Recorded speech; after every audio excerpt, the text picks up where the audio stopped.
नया फिर दिन हुआ,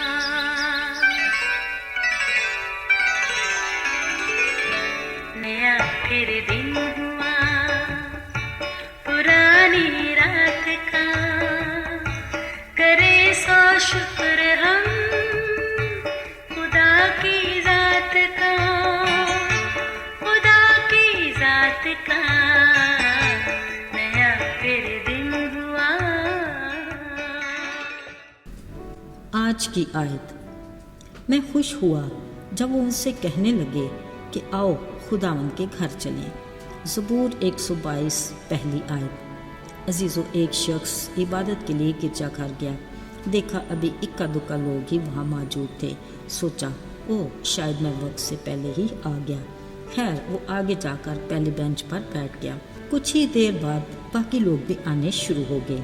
फिर किसी ने आकर उससे कहा, जनाब माफ़ कीजिए, आप ज़रा पिछले बेंच पर तशरीफ़ ले जाइए, ये मखसूस लोगों की जगह है। अच्छा ठीक है। वो उठा और जाकर पिछले बेंच पर बैठ गया। फिर कुछ देर बाद किसी ने उसे फिर कहा, जनाब माफ़ कीजिए, आप ज़रा पीछे चले जाएं, ये मखसूस लोगों की जगह है। यूँ करते वो आखिरी बेंच पर जा बैठा। अब तकरीबन गिरजाघर भर चुका था। अचानक फिर कोई शख्स आया और कहा, जनाब माफ़ कीजिए, आपको यहाँ से भी उठना पड़ेगा। वो उठा, इधर उधर देखा, उसके बैठने के लिए कोई भी सीट बाकी नहीं बची थी। लिहाजा वो बाहर दरवाजे के पास जाकर खड़ा हो गया। उसका दिल खासा परेशान था। सोचने लगा, आए खुदा, तेरे घर में मेरे लिए कोई जगह नहीं, ये सब खास हैं क्या? तो मैं उसकी आंखों से टिप टिप आंसू बरसने लगे। पास एक बुजुर्ग खड़ा था। बोला, बेटा क्या बात है, क्यों रो रहे हो? उसने अपनी रुदास सुनाई। बोला, इसी दुख के आंसू हैं।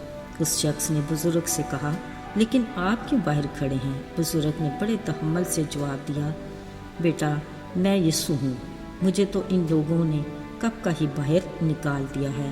वो बुजुर्ग की बात सुनकर हैरान रह गया और सोचों में गुम हो गया।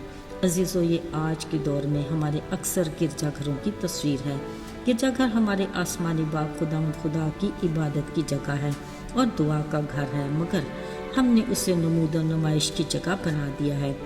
अजीज़ों, सच कड़वा तो है, मगर हकीकत यही है। अक्सर गिरजाघरों में सामने के कुछ बेंच कुछ ख़ास लोगों के लिए मखसूस होते हैं, जो अक्सर आम लोगों को पता होता है, इसलिए कोई उन पर बैठने की जिसारत नहीं करता। ज़रा सोचिए, खुदा के घर में इस तरह का रवैया जायज़ है क्या? बिलाशुबा हर इतवार खुदा के घर में आना भी एक रवायत बन चुकी है। हफ्ते भर के बिछड़े एक दूसरे को गले मिलते हैं, कुछ खबरों का तबादला भी होता है। अफसोस का मकाम ये है कि चंद घराने ही एक दूसरे को गले मिलते और हाल अहवाल दरियाफ्त करते हैं, बाकी दूसरों से हाथ मिलाना भी गवारा नहीं। यकीन कीजिए, घंटा भर खुदा का पैगाम सुनने के बाद हम किसी दूसरे को खुशखबरी का पैगाम बताने के लायक ही नहीं होते। असल में हम फिज़िकली तो खुदा के घर में बैठे होते हैं, मगर हमारा दिल दिमाग कुछ और तरह के ताने बानों में उलझा होता है, जिसके बायस खुदा के कलाम का बीज हमारे दिल की ज़मीन तक पहुंच ही नहीं पाता। अजीज़ों, ज़रा सोचिए, खुदा बाप ने हम सिर्फ फ़ाकत मेल मिलाप के सिलसिले को बहाल करने के लिए अपने बेटे यीशु की कुर्बानी दी, जो गैर मामूली बात है। पर अगर हमारी ज़िंदगी में उसका ये मकसद पूरा न हो तो सोचें खाली खुदा किस कदर मलूल होगा। ज़रा सोचें, कोरोना की आफत का वो साल जिसमें गिरजाघरों पर ताले लग गए थे। सच कहें, क्या हम खुश थे? नहीं ना।